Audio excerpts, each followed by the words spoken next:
While dogs can be pets, they also can be extremely useful as a companion or a working dog, or someone who can just give a person in need a support system that they might not usually have if they didn't have the dog. I decided to become a service dog trainer, or puppy raiser is what they call them at SSD, because I wanted to work with children who have autism, and I started reading about children who have autism and read that service dogs are actually one of the best things that you can do for a child with autism, is to get them a service dog and have them utilize service dogs in their everyday life. And then I found this organization, Susquehanna Service Dogs. They train dogs to give to children with autism.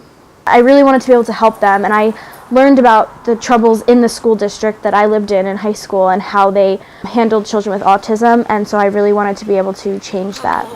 SSD mostly does service dogs for children with autism. They do some soldiers with PTSD.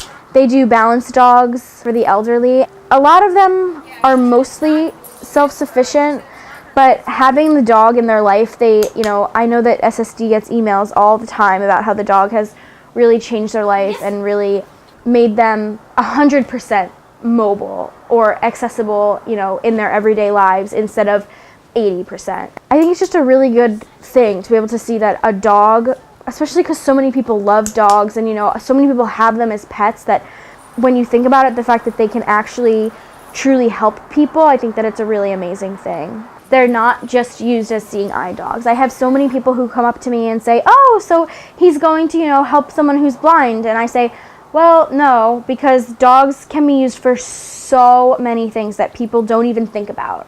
Like, by the time he is done being trained, he'll be able to turn off the lights. He'll be able to close the door. He'll be able to open the fridge and take stuff out of it. He'll be able to guide a person who's in a wheelchair, or he'll be able to sit with a child who has autism and listen to them while they read a book so that they can work on their reading skills. When I worked at my camp, there was this one kid. He was 8 or 9 years old. He had Asperger's, which is kind of the beginning of the autism spectrum. He just got very frustrated around the other kids when things wouldn't go his way, or when he wasn't really able to communicate his words properly and talk to the other kids and have them understand what he was feeling. He kind of would just get upset and hit a roadblock.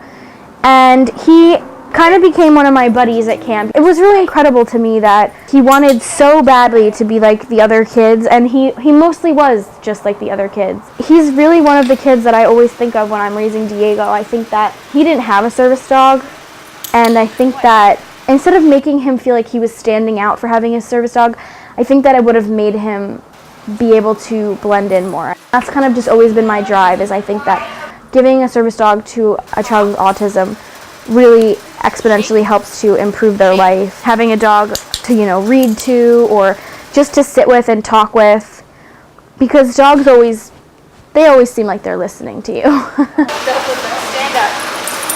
Go to bed. He knows what I'm asking him. No, that's not what I'm asking.